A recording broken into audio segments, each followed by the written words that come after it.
Hello दोस्तों, नमस्कार। स्वागत है आपका आपके यूट्यूब चैनल एग्जाम 91 पे। और दोस्तों देखिए, ये जो हम लोग प्रैक्टिस सेट चालू किए हैं जो आपके यूपीपी के लिए, तो इसमें हिंदी का जो प्रैक्टिस सेट है वो आपको सुबह मिल ही चुका है 9 बजे।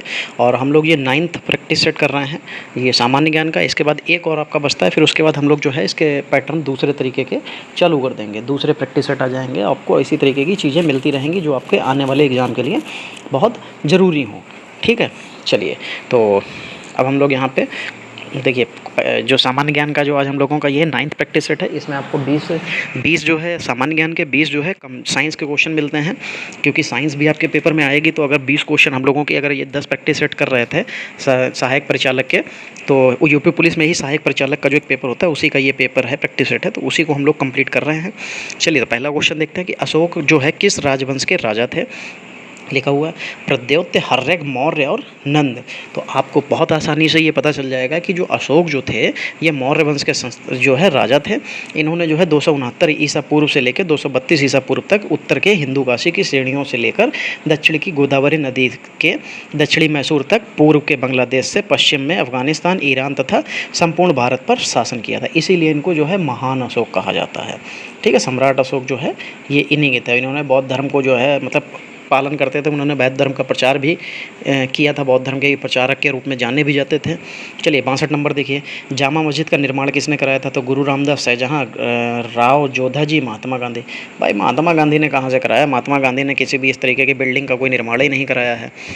ठीक, तो जामा मस्जिद का निर्माण जो है दोस्तों वो शाहजहाँ ने कराया था। ये पुरानी दिल्ली में स्थित है, ये भारत की सबसे बड़ी मस्जिद भी है।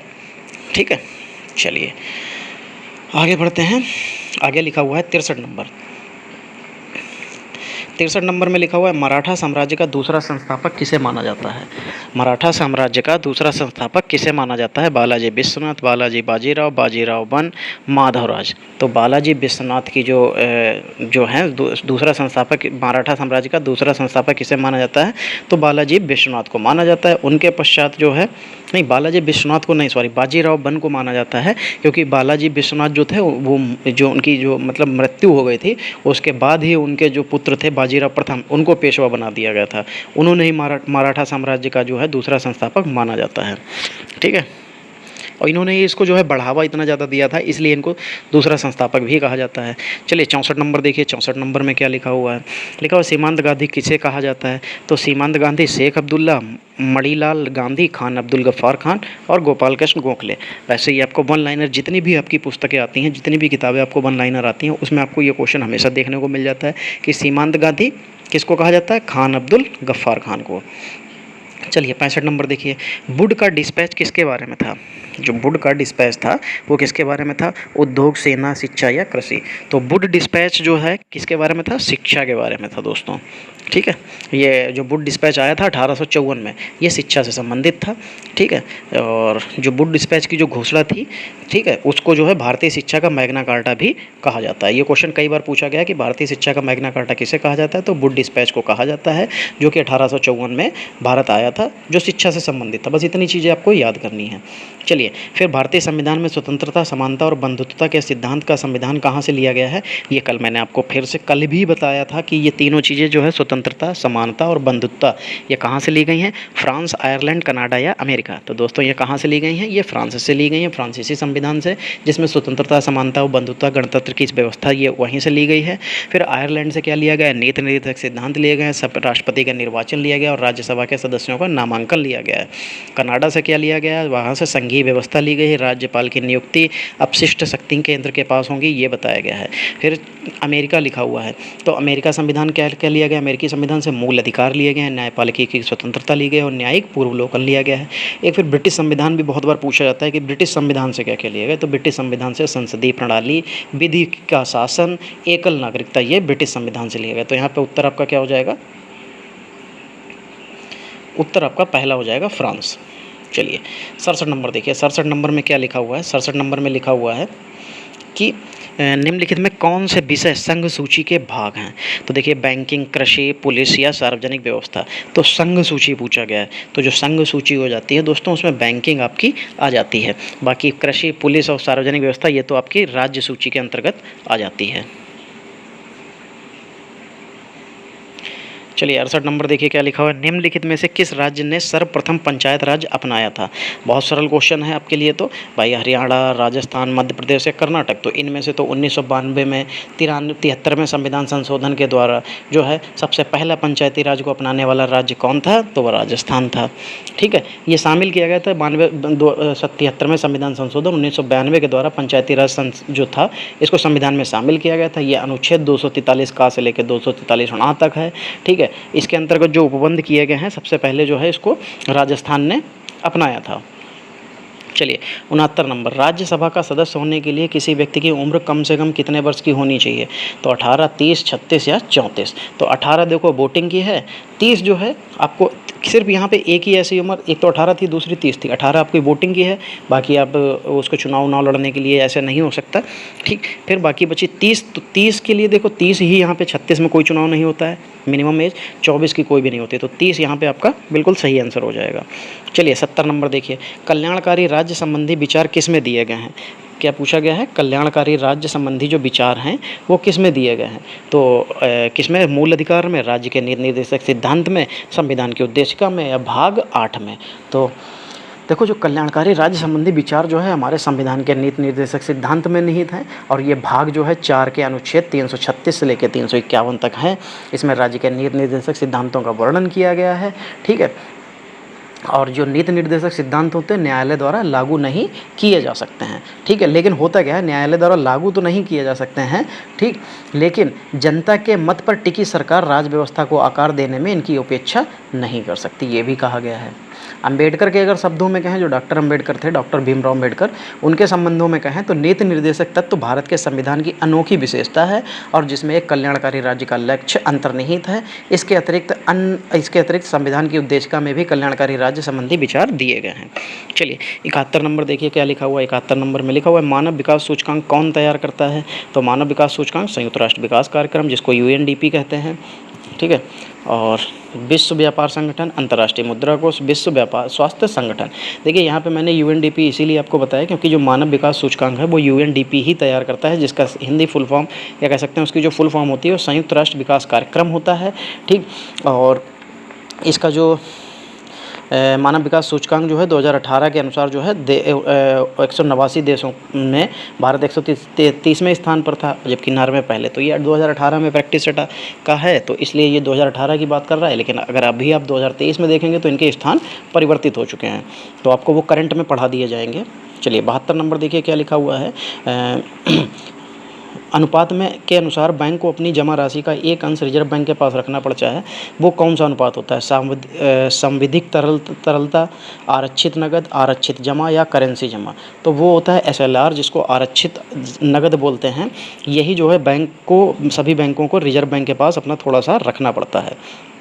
73 नंबर, घूर्णन करने वाली वस्तु पर लगाए गए एक बड़े बल परिणाम में से क्या होता है। जो घूर्णन, जो जितनी भी चीज़ें जो घूर्णन करने वाली होती हैं, मतलब घूर्णन करने वाली वस्तु पर लगाए गए एक बड़े बल का परिणाम बड़े में होता है। बड़े में क्या होता है, द्रव्यमान, बल आघूर्ण, घूर्णन की दूरी, द्रव्यमान का केंद्र। तो वो बल आघूर्ण में परिणाम बल आघूर्ण में होता है। चलिए फिर यहाँ पे देखिए, फिर देखिए वायुदाब को मापने का यंत्र आ गया। कितने बार ये आ चुका है, ये आपको भी अब तक याद हो जाना चाहिए कि वायुदाब का जो मात्रक है, वायुदाब को मापने का यंत्र यहाँ पे पूछा जा रहा है। तो एनीमोमीटर, बैरोमीटर और हाइग्रोमीटर और थर्मामीटर। तो दोस्तों ये आपको बहुत अच्छे से बताया जा चुका है कि जो बैरोमीटर होता है इसी से वायुदाब का जो है हम लोग नापते हैं। ठीक, इसकी खोज तो आपको पता होगी कि इवांगोलिस्टा टोरसेली ने जो है 1643 में की थी।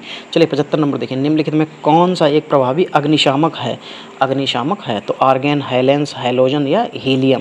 तो दोस्तों यहाँ पे जो हेलेंस लिखा हुआ है यही एक प्रभावी अग्निशामक होता है। राष्ट्रीय अग्नि सुरक्षा संघ ने जो है हेलेंस को एक क्लीन एजेंडा की संज्ञा दी है। हेलेंस एक तरल युक्त गैस है जो आग को फैलने से रोकता है। ठीक है, तो यहाँ पे हेलेंस हो जाएगा। 76 नंबर देखिए, 76 नंबर में लिखा हुआ है कि निम्नलिखित में कौन सा जल में घुलने वाला विटामिन है। तो देखो दो तरीके के होते हैं, एक तो जल में और एक दूसरा वसा में। ठीक है, तो जो मतलब जितने भी मनुष्य हैं उनके शरीर में दो तरीके के विटामिन होते हैं। तो जल में घुलने वाले तो उसको बीसी कहते हैं। जल में घुलने वाले बीसी होते हैं, जिनमें जल में कौन कौन से सिर्फ दो ही घुलते हैं, बी और सी। तो बस यहाँ पे जल में घुलने वाले, तो यहाँ पे ए बी सी, तो सी दे रखा है, सी लगा लीजिए। बाकी बचे जितने भी ए डी ई और के, ये सब जो होते हैं ये सब कहाँ घुल जाते हैं, तो ये बसा में घुलने वाले होते हैं। ठीक है, चलिए 77 नंबर देखिए क्या लिखा है। मायोपिया आँखों को दूर जिसे भी कहा जाता है। मायोपिया का मतलब होता है दूरदृष्टि दोष, निकट दृष्टि दोष या एस्टिग्मैटिज्म या रतौंधी। तो जो मायोपिया होता है उसका मतलब होता है निकट दृष्टि दोष। फिर रेशम के कीटे किन पर लगते हैं, किन पर पलते हैं? तो रेशम के कीट जो होते हैं तुलसी के पत्ते, करी के पत्ते, गुलाब के पत्ते, मलबरी या सहतूत के पत्ते। तो दोस्तों इनको मलबरी या सहतूत के पत्ते ही कहा जाता है, ये सहतूत के पत्तों पर ही पाले जाते हैं। ठीक है, चलिए यहाँ पे लिखा हुआ है कितने गीगाबाइट एक पेटाबाइट के बराबर होते हैं, यानी कितनी जीबी बराबर एक पीबी के बराबर होते हैं। ठीक है, तो आपको कभी भी अगर करना हो, तो आपको अगर नहीं पता है तो आपको थोड़ा सा नॉलेज कंप्यूटर में लेना पड़ेगा, कौन सी मेमोरी की क्षमताएं कौन कौन के से किसके बाद आती हैं। तो पहले तो आपका केबी आता है, फिर एमबी आता है, फिर एमबी के बाद जीबी आता है, जीबी के बाद टीबी आता है, टीबी के बाद पीटी आता है, फिर जेटाबाइट आता है, जेडबी जिसको बोलते हैं। फिर ऐसे करके आगे बढ़ते चले जाते हैं। तो वो आपको पूरी चीज़ें पता होनी चाहिए। तो क्योंकि एक चीज़ इसमें बीच में मिस हुई है, जीबी के बाद टीबी आना चाहिए, तो टीबी के बाद पीबी आता है, तो टीबी तो न था नहीं, तो यानी कि 1024 गुणे 1024 आपको लेना पड़ेगा, तब आपका आंसर आ पाएगा। अगर आप एक के जस्ट अगर सीरियल बाय सीरियल चलते हैं तो सिर्फ 1024 लेना पड़ता, लेकिन अगर आपने बीच में एक को ड्रॉप कर दिया है तो आपको 1024 गुणे 1024 लेना पड़ेगा। चलिए 80 नंबर देखिए, जीएस का अंतिम क्वेश्चन है, इसके बाद साइंस स्टार्ट होगी।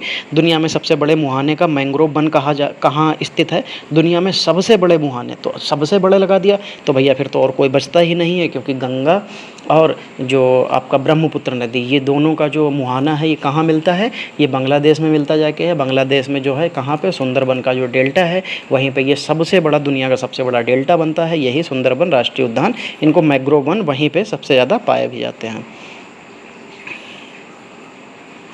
चलिए फिर यहाँ से देखते हैं, यहाँ से जो है हमारी साइंस पोर्शन स्टार्ट हो रहा है। लिखा है प्रकाश की तरंगें होती हैं। अभी इसके बारे में हम लोग पिछले 1-2 पेपर में जो प्रैक्टिस किया उनमें हम लोग इसके बारे में चर्चा पे कर भी चुके हैं कि प्रकाश तरंगें जो होती हैं वो कैसे होती हैं। प्रकृति में वैद्युत चुंबकीय तरंगें, कॉस्मिक किरणें, अवरक्त किरणें या वायुमंडल में अदृश्य। तो दोस्तों वो होती हैं प्रकृति में वैद्युत चुंबकीय तरंगें होती हैं।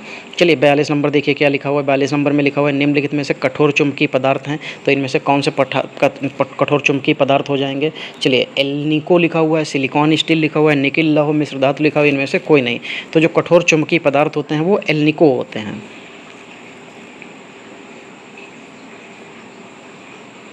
चलिए 43 नंबर देखिए क्या लिखा हुआ है। 43 नंबर में लिखा हुआ है कि दूध के घनत्व को निर्धारित करने के लिए कौन सा उपकरण उपयोग में लिया जाता है?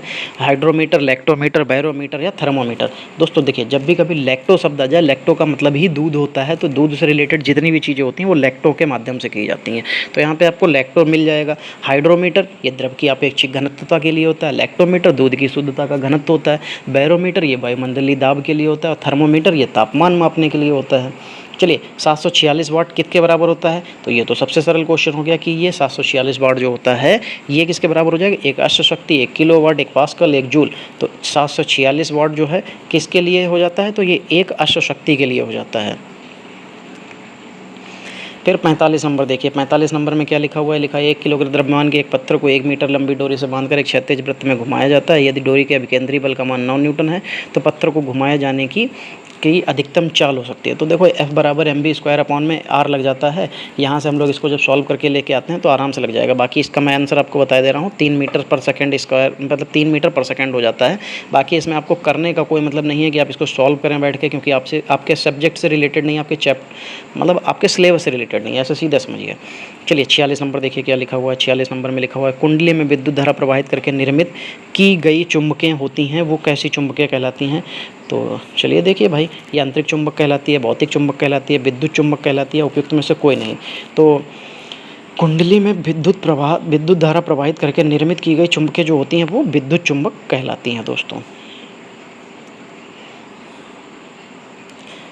चलिए 47 नंबर देखिए क्या हो जाएगा। ट्रांसमीटर का कार्य, ट्रांसमीटर का जो कार्य होता है वो क्या होता है? सूचना को विद्युत सिग्नल में परिवर्तित करना, विद्युत सिग्नल को सूचना में परिवर्तित करना, एनालॉग सिग्नल को डिजिटल में सिग्नल में परिवर्तित करना, और उपयुक्त में से कोई नहीं। देखिए कंप्यूटर अगर आपने नहीं पढ़ा है तो मैं बता दूं, कंप्यूटर का एक क्वेश्चन या दो क्वेश्चन आपको देखने को मिल सकते हैं आपके 38 क्वेश्चन में। तो क्योंकि साइंस के पोर्शन में वो आ जाता है, कंप्यूटर विज्ञान होता है एक तरीके का, तो विज्ञान में आपको मिल सकता है देखने को। ठीक है, तो ट्रांसमीटर का जो काम होता है वो दोस्तों होता है कि सूचना को जो है विद्युत सिग्नल में परिवर्तित करना। चलिए 48 नंबर देखिए क्या लिखा हुआ। 48 नंबर में लिखा हुआ है प्रत्यावर्ती धारा, अल्टरनेटिंग करंट की माप किसके द्वारा की जा सकती है?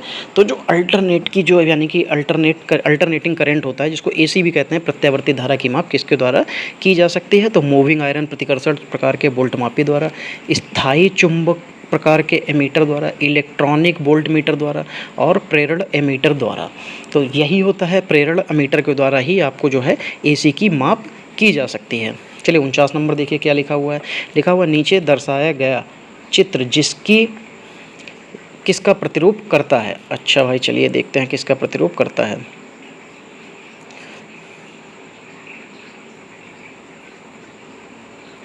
देखिए यहाँ पे जो इमीटर लिखा हुआ है, अगर इमीटर से जो लाइन अंदर के लिए गई है, अगर उसका तीर ऐसे अंदर के लिए बना है तो वो पीएनपी होता है, अगर यही ऐसे बाहर के लिए बना होता है तो एनपीएन हो जाता है।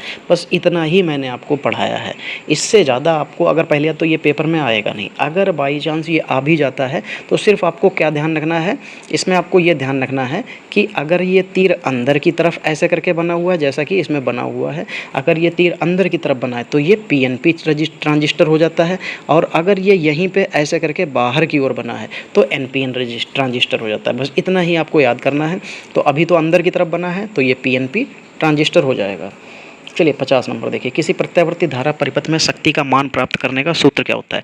अब शक्ति का मान मतलब जो हो जाता है, क्या सूत्र हो जाता है उसका? तो जो ये तीसरे नंबर पे लिखा है, बहुत डीपली क्वेश्चन है, क्योंकि जो इसमें साइंस बहुत अच्छे लेवल की आती है, तो यहाँ पे आपको ये क्वेश्चन देखने को मिला है। वरना आपका जो पेपर है वो आपका पेपर इस तरीके का नहीं है जिसमें आपको इस तरीके का इतना हार्ड लेवल का पेपर मिले। चलिए 51 नंबर देखिए क्या लिखा हुआ है कि विद्युत चुम्बकीय प्रेरण क्या होता है?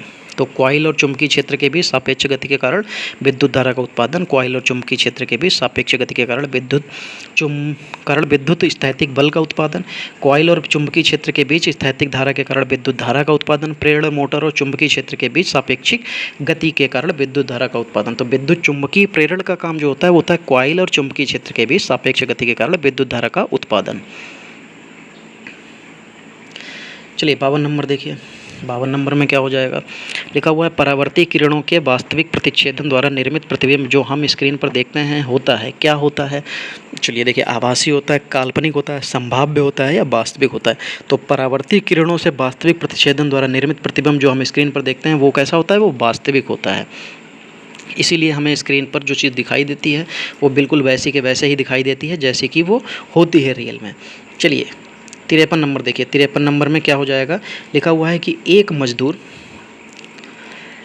ठीक है, एक मजदूर 10 किलोग्राम का सामान भूमि से उठाकर 1.2 मीटर ऊपर अपने सिर पर रखकर उसके द्वारा सामान पर किया गया काम की गणना करनी है। तो कुछ नहीं करना है आपको, कार्य बराबर होता है mgh, जहाँ पे m द्रव्यमान होता है, g गुरुत्वीय त्वरण होता है, ठीक है, और h जो है उसकी हाइट होती है। तो आपको देखिए m भी दे रखा है 10, g होता है 10 मीटर पर सेकंड स्क्वायर, और जो h दे रखा है 1.2 दे रखा है। अगर जब हम इसकी गुणा सबसे कर देंगे तो 120 आ जाएगा, बस सीधे सीधे गुणा आ जाएगा। चलिए 54 नंबर देखिए क्या लिखा है। जब एक गिलास पर रखे गए कार्ड को उंगली से धक्का दिया जाता है तो उस पर रखा सिक्का गिलास में गिर जाता है, यह कथन किस नियम को दिखाता है? ठीक, तो देखो, ऊर्जा संरक्षण का सिद्धांत, जड़त्व का नियम, न्यूटन के गति विषयक का तीसरा नियम, या संवेग संरक्षण का सिद्धांत।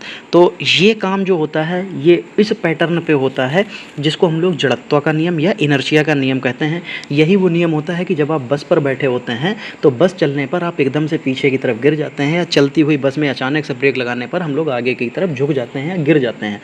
ये किसकी वजह से होता है? ये इनर्शिया की वजह से होता है। क्यों होता है ऐसा? ये इसलिए होता है क्योंकि बस के साथ हमारा शरीर भी मूविंग कंडीशन में होता है, या कह सकते हैं कि बस के साथ साथ हमारा शरीर भी चल रहा होता है। तो जैसे ही बस ब्रेक लगाती है तो बस तो जो होती है वो स्थित रुकी हुई कंडीशन में पहुंच जाती है, लेकिन हमारा शरीर रुक नहीं पाता है और वो भी आगे चला जाता है। तो यही जन इनर्शिया का नियम है, और यही जब सिक्का भी उस कार्ड के ऊपर रखा था, कार्ड को अगर हमने बहुत तेज़ी से धक्का मार दिया तो कार्ड तो आगे चला गया, लेकिन हमारा शरीर अभी भी किस कंडीशन में है, कह सकते हैं कि सिक्का किस कंडीशन में है, वो स्थिर की कंडीशन में है। चलिए 55 नंबर देखिए क्या लिखा है, गुरुत्वाकर्षण के नियम के अनुसार किसके बीच गुरुत्वीय बल होता है। तो हमेशा याद रखना, गुरुत्वीय त्वरण जो गुरुत्वीय बल लगता है हमेशा दो पिंडों के बीच में ही लगेगा, केवल पृथ्वी पर बिंदु द्रव्यमान नहीं, केवल पृथ्वी और सूर्य के बीच नहीं, किन्हीं दो पिंडों के बीच जिनका कुछ द्रव्यमान हो। देखो आ गया तीसरा ऑप्शन, बिल्कुल यही सही हो जाएगा। 56 नंबर देखिए, 56 नंबर में क्या लिखा हुआ है कि 56 नंबर में लिखा हुआ है कि जब मेंस यानी कि मुख्य तार से ली गई विद्युत धारा 20 एम्पीयर से अधिक हो, अति तापमान होकर आग लग सकती है, इसे क्या कहा जाता है। इसे भैया आग लग सकती है तो क्या कहा जाएगा, उसे इलेक्ट्रिक शॉक कह सकते हैं। इलेक्ट्रिक शॉक तो तब होता है जब किसी को करंट लगता है, तो इलेक्ट्रिक शॉक नहीं कहा जा सकता। विद्युत भारण, अधिभारण या अधितापन, तो भैया देखो अधिभारण हो जाएगा, क्योंकि भार अधिक पड़ जाएगा तो वो जल जाएगी। कार्य करने की जो दर होती है उसको क्या कहते हैं। तो दोस्तों जो कार्य करने की दर होती है ये आपको पता होगी, वही शक्ति कहलाती है, पावर कहलाती है। ठीक है, कार्य करने की जो दर होती है उसी को पावर कहते हैं। गुरुत्वाकर्षी स्थितिज ऊर्जा का जो सूत्र होता है वो क्या होता है। गुरुत्वाकर्षी स्थितिज ऊर्जा का जो सूत्र होता है वो क्या होता है। देखिए U बराबर mgh होता है। क्या होता है, U बराबर mgh होता है। ये आपको बहुत अच्छे से ऐसे इसलिए नहीं पता क्योंकि देखिए आपसे रिलेटेड साइंस इतनी ज़्यादा है नहीं, इसमें क्वेश्चन थोड़े से डीप आते हैं तो इसलिए आप कंफ्यूज हो रहे हैं, लेकिन कोई दिक्कत नहीं। इसके बेसिक कुछ क्वेश्चन जो आते हैं वो आप अपने दिमाग में बैठा लीजिए। जो हाई लेवल के क्वेश्चन है वो मैं खुद बता देता हूँ, आप उसको इग्नोर कर दीजिए, कोई मतलब नहीं है आपसे। चलिए यहाँ पे विभवांतर को मापने के लिए उपकरण का उपयोग किया था। हाँ, इस तरीके के क्वेश्चन भाई पूछे जा सकते हैं और ये अच्छे भी हैं। तो विभवांतर को मापने के लिए जो है वोल्ट मीटर का उपयोग किया जाता है। चलिए फिर 60 नंबर देखिए क्या लिखा हुआ है। यदि विद्युत प्रभार Q और T दिया गया हो तो विद्युत धारा I ज्ञात करने का सूत्र क्या होगा। तो उसका होता है Q अपॉन T। Q आवेश होता है और T समय होता है। बस यहाँ पे आपका ये कंप्लीट हो जाएगा। चलिए दोस्तों यहाँ पे देखिए जितने भी हमारे जो 40 क्वेश्चन थे, 20 क्वेश्चन आपके साइंस के, 20 क्वेश्चन आपके GS के। तो दोस्तों आज हम लोगों ने इसको कंप्लीट कर लिया है। इसी तरीके से कल एक और प्रैक्टिस सेट आपका ये 10 वाला बचेगा। ये ख़त्म करते ही आपको यहाँ पे ये GS और ये इसके वाले जिसमें साइंस 20 मिल रही थी, साइंस के साथ 20 GS थी, ये ख़त्म हो जाएगा। उसके बाद फिर हम लोग जो भी प्रैक्टिस सेट करेंगे उसमें आपको पूरा का पूरा वही पैटर्न जो यूपी पुलिस का है वही मिलेगा। तो दोस्तों आज की क्लास को यहीं पे समाप्त करते हैं। अगर आपको ये सेशन अच्छा लगा है तो वीडियो को लाइक और शेयर जरूर कर दीजिएगा। बाकी अगर आप चैनल पर नए आए हैं तो चैनल को सब्सक्राइब करके बेल आइकन को ऑल पे क्लिक कर लीजिएगा, क्योंकि आपको नोटिफिकेशन मिल जाएगी उससे। और दूसरा जितने भी वीडियो आएंगे, क्योंकि हम लोग मैथ और रीजनिंग भी कंप्लीट करने वाले हैं, तो वो भी आपको मिलता रहेगा। चलिए दोस्तों आज की क्लास को यहीं पर समाप्त करते हैं, मिलते हैं अगली क्लास में। तब तक के लिए जय हिंद दोस्तों।